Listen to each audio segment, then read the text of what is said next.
大家好，欢迎收看大型娱乐节目《走出科学》，我是邓肯，他是月月。今天不讲什么故事，就跟大家分享2起公开报道的怪异事件。当然，我也无法解释，所以希望大家和我一起分析探讨。被大家称作欢乐源泉的浙江台新闻节目1818黄金眼，常年坚持报道老百姓生活中的趣事。可前些天，这节目报道了这样一起离奇恐怖的事件。上个月16号是宁波一位毕先生大喜的日子，婚礼那天高朋满座，气氛浪漫。可就在婚礼进行到一半，司仪正在说话的时候，现场不知哪里传出了诡异的女人声。相信听到这样的话，作为新人的家长，内心可能会有点复杂。但我想这一刻，他们是幸福的，他们是满足的，因为他们交出了人生当中最为满意的答卷，就是新郎新娘幸福的结合。事后司仪说自己当时就听到了女人的声音，感觉不对劲，所以特意提高了嗓门，想把那个声音给盖过去。不久，声音消失了。大家觉得可能是音响师不小心打开了别的文件。婚礼继续进行，可没想到不一会儿，随着双方父母的登台，那个奇怪的声音又一次出现了。这一次是哭声。看到自己孩子结婚，我想作为家长，内心一定有很多的感触，会有很多话想要去表达。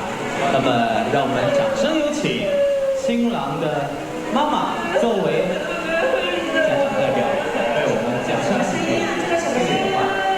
什么声音啊？这段令人不寒而栗的声音让我想起了前些天讲的华航空难灵异遗言事件。婚礼后，记者采访了新郎毕先生，他也表示这个声音非常诡异。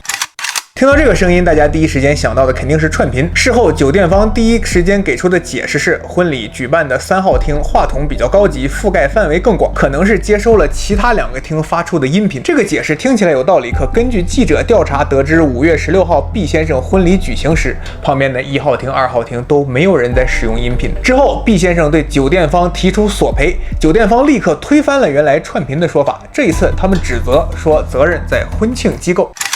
酒店方不承认设备有问题，那会不会是婚庆机构的音响师播放音乐时候不小心点开了其他的文件，比如恐怖片什么的？可婚庆机构表示，我们是绝对专业的，婚礼要用的音乐都是按流程提前下载好，婚礼时用的电脑也进行了断网，那个声音不可能是从我们电脑里发出来的。但凡这种事儿，自然少不了走进科学式的猜测。有网友分析，会不会是毕先生的前女友多年前死了，化作冤魂厉鬼，这次来婚礼现场捣乱也有人认为前任并没有死，他活得好好的，他是听说男朋友要结婚了，偷偷来到现场，用自带的音频发射器干扰信号，给婚礼捣乱。总而言之，最新的消息，这件事酒店方和婚庆公司方都互相扯皮，都指责问题是对方的。此事至今都没有一个合理的解释。我们再来看一个与之类似的，也是浙江的事情。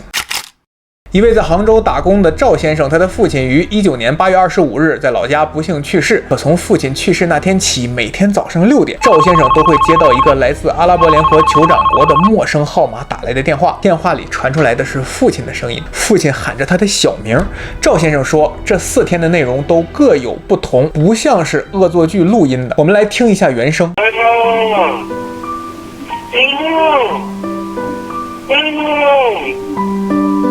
每天都很固定，就是每天早上6点钟，连着给我打了4天，就第4天我到家就不打了，这电话里边一直喊我的名字让我快点回去。赵先生和家人都证实，这个声音和已故的父亲非常像。第一，他是喊我的名字；第二，就是跟我父亲的声音是特别像的。有的话就感觉不太像，有的地方特别的像。他为什么在那个时候打电话？正好是他走的那几天，这给我哥打电话，因为我哥刚好在外地往回赶的路上。我们来注意此事件的几个细节。第一，电话里那个声音喊的是赵先生的小名。我们知道电信诈骗通常对方会掌握你的姓名资料，比如我就经常接到邓肯先生吗？知道我是谁吗？明天来我办公室一趟。可是电话里叫赵先生的小名，这不太像电信诈骗。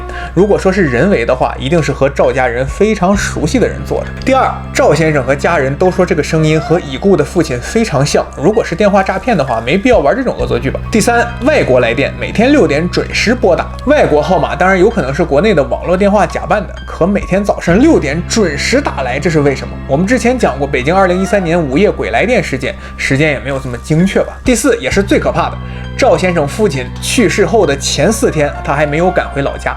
这4天他天天接这个电话。第5天他奔丧回到了老家，从那一刻起，这个电话再也没响过。所以迷信的说法认为是父亲的灵魂思念儿子，盼儿子早点回来，于是每天用这种方式呼唤儿子。当然，通常民间这种说法一般都说用托梦，直接打电话还是第一次听说的。从唯物主义角度讲，我们不相信是人死后给打电话，我更愿意相信这是一起恶作剧。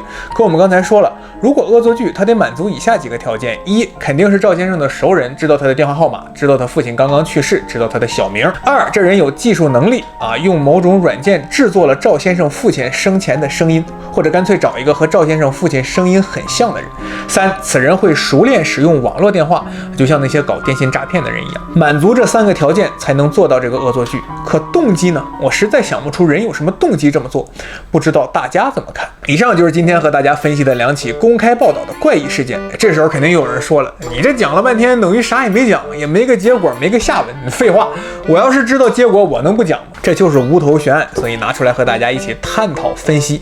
我们走出科学节目继承的是走进科学的衣钵，只负责提出问题，但并不负责解决问题。谢谢大家，我是邓肯，咱们下期见。圆圆，别呲牙。